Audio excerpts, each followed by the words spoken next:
Hi ಎಲ್ಲರಿಗೂ ನಮಸ್ಕಾರ. Veena Lakshith YouTube ಚಾನಲ್ಗೆ ನಿಮ್ಮೆಲ್ಲರಿಗೂ ಸ್ವಾಗತ. ನನ್ನ ಮಗನ್ನ ಹಾಸ್ಪಿಟಲ್ಗೆ ಚೆಕಪ್ಗೆ ಕರ್ಕೊಂಡು ಹೋಗಬೇಕಿತ್ತು. ಹಾಗಾಗಿ ಮಧ್ಯಾಹ್ನ 2:30 ಆಗಿತ್ತು. ಆವಾಗ ಹೊರಟ್ವಿ. ಯಲಹಂಕ ಹೋಗಬೇಕು ಅಂದರೆ 2 ಬಸ್ ಚೇಂಜ್ ಮಾಡಬೇಕು. ಮೊದಲನೇ ಬಸ್ ಹತ್ತಿದಾಗಲೇ ನಿದ್ದೆ ಮಾಡೋಕ್ಕೆ ಶುರು ಮಾಡಿಕೊಂಡ. ಅದು ಇದು ಮಾತಾಡಿಸ್ಕೊಂಡು ಆಟ ಆಡಿಸ್ತಾ ಇದ್ದೆ. ಬಸ್ ಇಳಿದು 2-3 ನಿಮಿಷಕ್ಕೆಲ್ಲ ನಿದ್ದೆ ಮಾಡೋಕ್ಕೆ ಶುರು ಮಾಡ್ಕೊಂಬಿಟ್ಟ. ಒಂದು 3/4 ಗಂಟೆ ವೆಯ್ಟ್ ಮಾಡಿದ್ವಿ ಬಸ್ಗೆ. ಆ ಟೈಮಲ್ಲಿ ನಿದ್ದೆ ಮಾಡ್ದ ಅಷ್ಟೇ. ಮತ್ತೆ ಬಸ್ಸಲ್ಲಿ ಹೋಗುವಾಗ ನಿದ್ದೆ ಮಾಡಲಿಲ್ಲ. ಇದು ಬುಧವಾರ, ಗುರುವಾರ ಮತ್ತು ಶುಕ್ರವಾರ ಅಂದರೆ ವರಮಹಾಲಕ್ಷ್ಮಿ ಹಬ್ಬದ ದಿನದ ವಿಡಿಯೋಗಳನ್ನು ಮರ್ಜ್ ಮಾಡಿ ನಾನು ಈ ರೀತಿ ಒಂದು ಬ್ಲಾಗ್ ಹಾಕ್ತಾಯಿದ್ದೀನಿ. ಸೊ ಹಬ್ಬದ ತಯಾರಿ ಮತ್ತು ಹಬ್ಬದ ದಿನದ ವಿಡಿಯೋಗಳನ್ನು, ಸಣ್ಣ ಪುಟ್ಟ ಕೆಲವೊಂದು ವಿಡಿಯೋಗಳನ್ನು ಮಾತ್ರ ನಾನು ಹಾಕಿದ್ದೀನಿ. ಬಸ್ ಇಳಿದ ಮೇಲೆ ನನ್ನ ಹಸ್ಬೆಂಡ್ ಬಂದು ನಮ್ಮನ್ನು ಪಿಕ್ ಮಾಡಿಕೊಂಡ್ರು. ಅದಾದಮೇಲೆ ಹಾಸ್ಪಿಟಲ್ಗೆ ಹೋದ್ವಿ. ಸೊ ನನ್ನ ಮಗನಿಗೆ ಸ್ವಲ್ಪ ಸ್ಕಿನ್ ಅಲರ್ಜಿ ಜಾಸ್ತಿ ಆಗಿತ್ತು. ಆ್ಯಂಡ್ ರೆಗ್ಯುಲರಾಗಿ ಇದೇ ಕ್ಲಿನಿಕಲ್ಲೇ ನಾವು ಚೆಕಪ್ಪಿಗೆ ಬರ್ತಾ ಇರೋದು. ಅಲ್ಲೂ ಹೆಚ್ಚು ಕಡಿಮೆ 1 ಅವರ್ ವೆಯ್ಟ್ ಮಾಡಿದ್ವಿ. ನಿದ್ದೆ ಸರಿ ಹೋಗಿರಲಿಲ್ಲ ನನ್ನ ಮಗನಿಗೆ. ಸೊ ಹಾಗಾಗಿ ಫುಲ್ಲು ಗಲಾಟೆ, ಈ ರೀತಿ ಫುಲ್ಲು ಕಿರ್ಚಾಡ್ಕೊಂಡು ಕೂಗಾಡಿಕೊಂಡು ಕೂರಿಸ್ಕೊಳ್ಳೋಕೆ ಆಗ್ತಿರ್ಲಿಲ್ಲ ಅವನ್ನ, ಅಷ್ಟು ಗಲಾಟೆ ಮಾಡ್ತಿದ್ದ. ಸೊ 1 ಅವರ್ ಆದಮೇಲೆ ಚೆಕಪ್ ಎಲ್ಲ ಮುಗಿಸ್ಕೊಂಡು ಅಲ್ಲಿಂದ ಹೊರಟ್ವಿ. ಅದಾದಮೇಲೆ ನನ್ನ ಹಸ್ಬೆಂಡ್ ಒಂದು ಸ್ವಲ್ಪ ಆಫೀಸ್ ಹತ್ರ ಹೋಗಿ ಬರಬೇಕು ಅಂತಂದು ಅಲ್ಲೇ ಹತ್ರದಲ್ಲಿದ್ದ ಒಂದು ಪಾರ್ಕ್ಗೆ ನಮ್ಮನ್ನು ಬಿಟ್ಬಿಟ್ಟು ಹೋದರು. ಸೊ ಅಲ್ಲಿ ಇವನನ್ನು ಪಾರ್ಕಲ್ಲೆಲ್ಲ ಒಂದು ಸ್ವಲ್ಪ ವಾಕ್ ಮಾಡಿಸ್ಕೊಂಡು ಆಟ ಆಡಿಸ್ತಾ ಇದ್ದೆ. ಅಲ್ಲೆಲ್ಲ ಆಟ ಆಡ್ಕೊಂಡಿದ್ದ.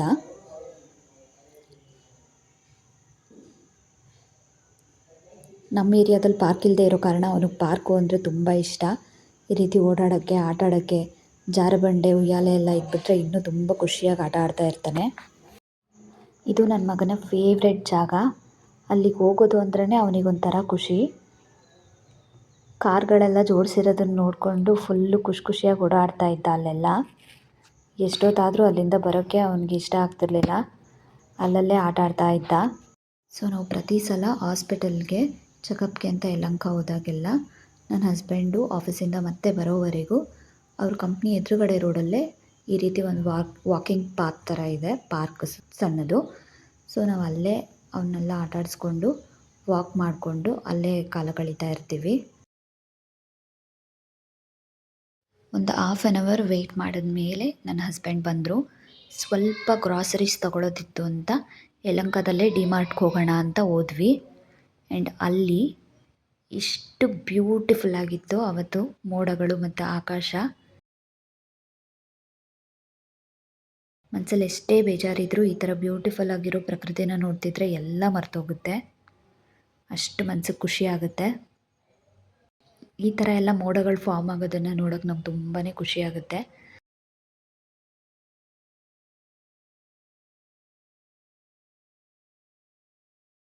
ಡಿಮಾರ್ಟಲ್ಲಿ ನನಗೆ ಯಾವುದೇ ವೀಡಿಯೋಗಳನ್ನ ರೆಕಾರ್ಡ್ ಮಾಡ್ಕೊಳ್ಳೋಕ್ಕಾಗಲಿಲ್ಲ. ಲಾಸ್ಟಲ್ಲಿ ಬಿಲ್ಲಿಂಗ್ ಹತ್ರ ಇದು ಒಂದು ಸಣ್ಣ ವೀಡಿಯೋನ ನಾನು ಕ್ಯಾಪ್ಚರ್ ಮಾಡ್ಕೊಂಡಿದ್ದೆ ಅಷ್ಟೇ. ಸೊ ಅದಾದಮೇಲೆ ಫುಲ್ಲು ಮಳೆ. ಮೆಡಿಸನ್ ತರೋಕೆ ಅಂತ ಹೋದರು. ಸೊ ನಾವು ಕಾರಲ್ಲೇ ವೆಯ್ಟ್ ಮಾಡ್ತಾಯಿದ್ವಿ. ಹಬ್ಬಕ್ಕೆ ಬೇಕಾದಂಥ ಹಣ್ಣು ಹೂವು ಎಲ್ಲ ಅವತ್ತೇ ತೊಗೊಂಬಂದ್ವಿ. ಸಾಂಬಾರು ಮಾಡೋಗಿದ್ದೆ. ಅತ್ತೆ ಅನ್ನ ಮುದ್ದೆ ಮಾಡಿದರು. ಸೊ ಬಂದು ಊಟ ಮಾಡಿ ಮಲಗಿದ್ವಿ. ಇನ್ನು ಗುರುವಾರ ಬೇಗ ಬೆಳಗ್ಗೆ ಮನೆ ಕೆಲಸ ಎಲ್ಲ ಮುಗಿಸ್ಕೊಂಡು ತಿಂಡಿ ಮಾಡಿ ಅವನಿಗೆ ತಿಂಡಿ ತಿನ್ನಿಸಿ ಅವನು ಆಟ ಆಡ್ತಾ ಇದ್ದ. ಸೊ ದೇವ್ರ ಮುಂದೆ ಇಡೋಕ್ಕೆ ಕೆಲವೊಂದು ತಿಂಡಿಗಳು ಮಾಡ್ಕೊಳ್ಳೋದಿತ್ತು. ಅವನು ಆಟ ಆಡೋವಾಗಲೇ ಸ್ವಲ್ಪ ರೆಡಿ ಮಾಡ್ಕೊಳ್ಳೋಣ ಅಂತಂದು ಬೇಗ ಶುರು ಮಾಡಿಕೊಂಡೆ. ಶಂಕರಪಾಳಿಗೆ ಹಿಟ್ಟು ಕಲಸಿಟ್ಟಿದ್ದೀನಿ ಮತ್ತು ಕರ್ಜಿಕಾಯಿಗೆ ರೆಡಿ ಮಾಡ್ಕೊಂಡಿದ್ದೆ ಮತ್ತು ರವೆ ಉಂಡೆಗೆ ರವೆ ಎಲ್ಲ ತೆಗೆದಿಟ್ಕೊಂಡಿದ್ದೆ. ಚಕ್ಲಿ ಹಸಿಟ್ಟು ಕಲಸಿ ನನ್ನ ಮಗನಿಗೆ ಊಟ ಮಾಡಿಸಿ ಅವನ್ನ ಮಲಗಿಸ್ದೆ. ಒಂದು 2 ಅವರ್ ಮಲಗಿದ್ದ. ಅಷ್ಟರಲ್ಲಿ ನಾನೆಲ್ಲ ತಿಂಡಿಗಳನ್ನು ಮಾಡ್ಕೊಂಡಿದ್ದೆ. ಚಕ್ಲಿ ಒಂದು ಆಗಿರಲಿಲ್ಲ. ನನ್ನ ಹಸ್ಬೆಂಡ್ ಬಂದು ಸ್ವಲ್ಪ ಹೆಲ್ಪ್ ಮಾಡಿದ್ರು. ಸೊ ಅದು ಒಂದು ಅರ್ಧ ಗಂಟೆಗೆಲ್ಲ ಮುಗೀತು. ಅದಾದಮೇಲೆ ಇನ್ನೂ ಕೆಲವೊಂದಷ್ಟು ಐಟಮ್ಗಳನ್ನ ತರೋದು ಬಾಕಿ ಇತ್ತು ಅಂತಂದು ಅಂಗಡಿಗೆಲ್ಲ ಹೋಗಿ ಬಂದ್ವಿ. ಅದಾದಮೇಲೆ ಅಡುಗೆ ಮಾಡಿ ಊಟ ಮಾಡಿ ಕಿಚನ್ ಎಲ್ಲ ಕ್ಲೀನ್ ಮಾಡಿಕೊಂಡು ಹೊರಗಡೆ ಎಲ್ಲ ಕ್ಲೀನ್ ಮಾಡಿ ರಂಗೋಲಿ ಎಲ್ಲ ಹಾಕಿ ಎಲ್ಲ ಕೆಲಸ ಮುಗಿಸ್ಕೊಂಡು 10:30 ಆಗಿತ್ತು. ದೇವ್ರ ಮನೆ ಕ್ಲೀನ್ ಮಾಡೋಕ್ಕೆ ಶುರು ಮಾಡಿಕೊಂಡೆ. ಬೆಳಗ್ಗೆ ಕ್ಲೀನ್ ಮಾಡೋಕ್ಕೆ ಹೋದರೆ ತುಂಬ ತಡ ಆಗಿಬಿಡುತ್ತೆ ಅಂತ ರಾತ್ರಿಯೇ ಎಲ್ಲ ಮಾಡ್ಕೊಂಬಿಡೋಣ ಅಂತ ಎಲ್ಲ ನೀಟ್ ಮಾಡ್ಕೋತಾ ಇದ್ದೆ. ದೇವ್ರ ಮನೆ ಎಲ್ಲ ಕ್ಲೀನ್ ಮಾಡಿ ಪೂಜೆಗೆಲ್ಲ ರೆಡಿ ಮಾಡಿಕೊಂಡು ಮಲಗೋ ಅಷ್ಟರಲ್ಲಿ 12:45 ಆಯಿತು. ನನ್ನ ಹಸ್ಬೆಂಡ್ ಆಫೀಸ್ಗೆ ಹೋಗೋ ಅಷ್ಟರಲ್ಲಿ ಪೂಜೆ ಮಾಡಿಬಿಡಬೇಕು ಅಂತ ರಾತ್ರಿಯೇ ಎಲ್ಲ ರೆಡಿ ಮಾಡಿದ್ದೆ. ಎಲ್ಲ ಸರಿ ಇದೆಯೋ ಇಲ್ವೋ ಅನ್ನೋ ಟೆನ್ಷನ್ಗೆ 1:30 ಆದರೂ ನಿದ್ದೆನೇ ಬರಲಿಲ್ಲ.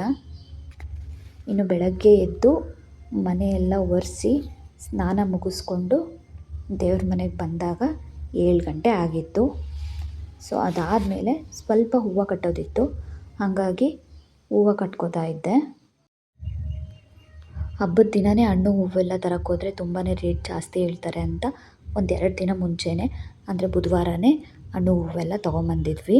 ಆ್ಯಂಡ್ ಲಕ್ಷ್ಮೀ ದೇವಿಗೆ ಮಲ್ಲಿಗೆ ಹೂವು ಮತ್ತು ತಾವರೆ ಹೂವು ಇಷ್ಟ ಅಂತಂದು ಈ ವರ್ಷ ಮಲ್ಲಿಗೆ ಹೂವು ತಾವರೆ ಹೂವು ತಂದಿದ್ದೆ. ನನಗೆ ಹೆಚ್ಚಾಗಿ ಮಲ್ಲಿಗೆ ಹೂವು ಇಷ್ಟ ಆಗಲ್ಲ, ಬಟ್ ನನಗೆ ಮಲ್ಲೆ ಹೂವು ಅಂದರೆ ತುಂಬಾ ಇಷ್ಟ.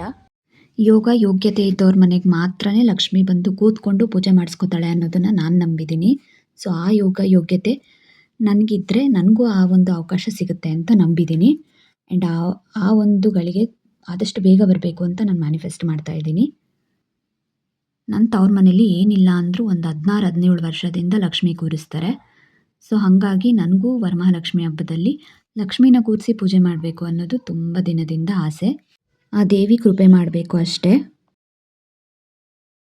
ದೇವ್ರಿಗೆ ಹೂವು ಹಾಕಿ ತಿಂಡಿಗಳೆಲ್ಲ ತಟ್ಟೆಗೆ ತುಂಬಬೇಕು, ಅಷ್ಟು ಮಾತ್ರ ಕೆಲಸ ಉಳಿಸ್ಕೊಂಡಿದ್ದೆ ಅಷ್ಟೇ.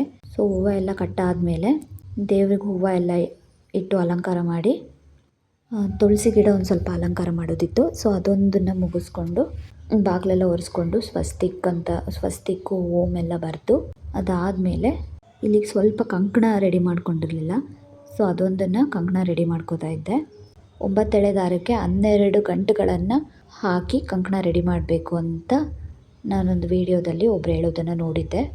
ಆ್ಯಂಡ್ ಅದು ನನಗೆ ಸರಿ ಅನ್ನಿಸ್ತು. ಸೊ ಹಾಗಾಗಿ ಈ ವರ್ಷ 12 ಗಂಟುಗಳನ್ನು ಹಾಕಿ ಕಂಕಣ ಮಾಡ್ಕೊಂಡಿದ್ದೆ. ಒಳ್ಳೆಯದಾಗುತ್ತೆ ಅನ್ನೋದಾದರೆ ಬೇರೆಯವ್ರು ಹೇಳೋದನ್ನು ಪಾಲಿಸೋದ್ರಲ್ಲಿ ತಪ್ಪೇನಿಲ್ಲ ಅನಿಸುತ್ತೆ. ಹೇಳೋರು ಕೂಡ ಒಂದೊಂದು ಸಲ ಮ್ಯಾಟ್ರ್ ಆಗ್ತಾರೆ, ಯಾವ ರೀತಿ ಹೇಳ್ತಾರೆ ಅನ್ನೋದು. ತುಳಸಿ ಗಿಡಕ್ಕೆಲ್ಲ ಅಲಂಕಾರ ಮಾಡಿ ಮುಗಿಸಿ ದೀಪ ಹಚ್ತಾ ಇದ್ದೀನಿ. ದೀಪ ಹಚ್ಚಿ ಒಂದು ಸ್ವಲ್ಪ ಪ್ರಾರ್ಥನೆ ಮಾಡಿಕೊಂಡು ತಿಂಡಿ ಮಾಡೋಣ ಅಂತಂದು ತಿಂಡಿಗೆಲ್ಲ ರೆಡಿ ಮಾಡಿಕೊಂಡೆ. ತಿಂಡಿ ಬಿಸಿಬೇಳೆ ಬಾತ್ ಮಾಡಿದ್ದೆ. ಅದಾದಮೇಲೆ ನನ್ನ ಮಗನೂ ಎದ್ದ. ಸೊ ಅವನಿಗೆ ಸ್ನಾನ ಮಾಡಿಸಿ ಅವನನ್ನು ರೆಡಿ ಮಾಡಿ ಮತ್ತು ನಾನು ರೆಡಿಯಾಗಿ ಪೂಜೆ ಎಲ್ಲ ಮುಗಿಯೋಷ್ಟರಲ್ಲಿ ಒಂದು 9:15 ಆಗಿತ್ತು.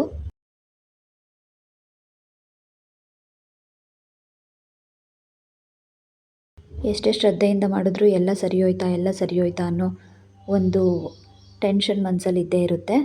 ಸೊ ನಾನಿಲ್ಲಿ ಕೋಸಂಬರಿನ ಮಾಡಿಟ್ಟಿದ್ದೆ ನೈವೇದ್ಯಕ್ಕೆ ಅಂತಂದು. 1 ಲೋಟ ಹಾಲು ಕಾಯಿಸಿಟ್ಟಿದ್ದೆ, ಸ್ವಲ್ಪ ಡ್ರೈ ಫ್ರೂಟ್ಸ್ಗಳನ್ನ ಇಟ್ಟಿದ್ದೆ, ಮತ್ತು ಮಡ್ಲಕ್ಕಿಗೆ ಒಂದು ಬ್ಲೌಸ್ ಪೀಸು, ಬಳೆ, ಒಂದು ಅಚ್ಚು ಬೆಲ್ಲ, ಕೊಬ್ಬರಿ, ಇನ್ನು ಸ್ವಲ್ಪ ದಕ್ಷಿಣೆ, ಎಲೆ ಅಡಿಕೆ, ಬಾಳೆಹಣ್ಣು, ಅಕ್ಕಿ, ಹೂವು. ಸೊ ಇಷ್ಟನ್ನು ಮಡ್ಲಕ್ಕಿಗೆ ಅಂತ ಇಟ್ಟಿದ್ದೆ. ಕೋಡ್ಬಳೆ, ಶಂಕರಪಾಳಿ, ಕರ್ಜಿಕಾಯಿ, ರವೆ ಉಂಡೆ, ಚಕ್ಕಲಿ ಮತ್ತು ಹಣ್ಣುಗಳನ್ನ ತಟ್ಟೆಗೆ ತುಂಬಿಟ್ಟಿದ್ದೆ. ಇಷ್ಟನ್ನು ಮಾಡಿ ಪೂಜೆ ಎಲ್ಲ ಮುಗಿಸ್ಕೊಂಡು ನನ್ನ ಹಸ್ಬೆಂಡ್ ಆಫೀಸ್ಗೆ ಹೊರಟರು. ಸೊ ಆ ಟೈಮಲ್ಲಿ ಕೆಲವೊಂದು ಫೋಟೋಸ್ನ ತಗೊಂಡಿದ್ವಿ. ಸೊ ಅದನ್ನು ನಾನಿಲ್ಲಿ ಆ್ಯಡ್ ಮಾಡಿದ್ದೀನಿ. ನನ್ನ ಮಗನಿಗೆ ತಿಂಡಿ ತಿನ್ನಿಸಿ ನಾನು ಸಂಜೆ ದೀಪ ಹಚ್ಚೋಕ್ಕೆ ಅಂತ ಎಲ್ಲ ರೆಡಿ ಮಾಡಿಕೊಂಡು, ತುಪ್ಪದ ದೀಪ ಎಲ್ಲ ರೆಡಿ ಮಾಡಿಕೊಂಡು ತಿಂಡಿ ತಿಂದು ಅಡುಗೆ ಮಾಡಿಕೊಂಡೆ. ಅಡುಗೆಗೆ ಒಬ್ಬಟ್ಟು, ಅನ್ನ ಸಾಂಬಾರು, ಕಾಳು ಪಲ್ಯ, ಕೋಸಂಬರಿ ಇಷ್ಟು ಮಾಡ್ಕೊಂಡಿದ್ದೆ. ಅದಾದಮೇಲೆ ನಮ್ಮ ಓನರ್ ಮನೆಯಲ್ಲಿ ವರಮಹಾಲಕ್ಷ್ಮಿ ಕೂರಿಸಿದ್ರು ಮತ್ತು ಸತ್ಯನಾರಾಯಣ ಸ್ವಾಮಿ ಪೂಜೆ ಇಟ್ಕೊಂಡಿದ್ರು. ಸೊ ಅಲ್ಲಿಗೆ ಹೋಗೋಕ್ಕೆ ನನ್ನ ಮಗನೆಲ್ಲ ರೆಡಿ ಮಾಡಿ ನಾನು ಎಲ್ಲ ರೆಡಿಯಾಗಿ ಹೋದ್ವಿ. 4 ಗಂಟೆಗೆ ಪೂಜೆ ಶುರುವಾಯಿತು. ಆ್ಯಂಡ್ ಮಧ್ಯದಲ್ಲಿ ತುಂಬ ಗಲಾಟೆ ಮಾಡ್ತಿದ್ದ ಅಂತ ಟೆರೆಸ್ಗೆ ಸ್ವಲ್ಪ ಕರ್ಕೊಂಡು ಹೋಗಿದ್ದೆ. ಅಲ್ಲಿ ಆಟಾಡುವಾಗ ಕೆಲವೊಂದಷ್ಟು ಫೋಟೋಗಳನ್ನ ತಗೊಂಡಿದ್ವಿ. ಸೊ ಅದನ್ನು ಇಲ್ಲಿ ಆ್ಯಡ್ ಮಾಡಿದ್ದೀನಿ. ಅಲ್ಲಿ ಪೂಜೆ ಮುಗಿಸ್ಕೊಂಡು ಬರೋಷ್ಟರಲ್ಲಿ 6 ಗಂಟೆ ಆಯಿತು. ಸೊ ಬಂದ ಮೇಲೆ ಪೂಜೆ ಎಲ್ಲ ಮಾಡಿ ಅರಿಶಿನ ಕುಂಕುಮಕ್ಕೆ ಎಲ್ಲರನ್ನೂ ಕರೆದು ನಾನು ಅರಿಶಿನ ಕುಂಕುಮಕ್ಕೆ ಹೋಗಿ ಬಂದೆ. ಸೊ ಇಷ್ಟಾಗಿತ್ತು ನಮ್ಮನೆ ವರಮಹಾಲಕ್ಷ್ಮಿ ಹಬ್ಬದ ಕತೆ. ಎಲ್ಲ ಸರಿ ಹೋಯಿತು ಅಂತ ತುಂಬ ಖುಷಿ ಆಯಿತು. ಕೆಲವೊಂದು ಬೇಡದೇ ಇರೋ ಘಟನೆಗಳಾಯಿತು. ಸೊ ಅದರಿಂದ ನಾನು ಮಾಡಿರೋ ಪೂಜೆಗೆ ಯಾವುದೇ ಎಫೆಕ್ಟ್ ಆಗದೆ ಪೂಜೆಯ ಫಲ ಎಲ್ಲ ಸಿಗಬೇಕು ಅಂತ ನಾನು ದೇವರಲ್ಲಿ ಮ್ಯಾನಿಫೆಸ್ಟ್ ಮಾಡ್ತಾಯಿದ್ದೀನಿ. ನನ್ನ ಮಗನಿಗೆ ಮೊದಲನೇ ಸಲ ರಾಖಿ ಕಟ್ಟಿದ್ದು ಕಾವ್ಯ ಆ್ಯಂಡ್ ದೀಪು. ಅವನಿಗೆ ಖಂಡಿತ ನೆನಪಿರಲ್ಲ, ಬಟ್ ನಾನು ನೆನಪಿಟ್ಕೋತೀನಿ. ಇಬ್ರಿಗೂ ತುಂಬ ಥ್ಯಾಂಕ್ಸ್.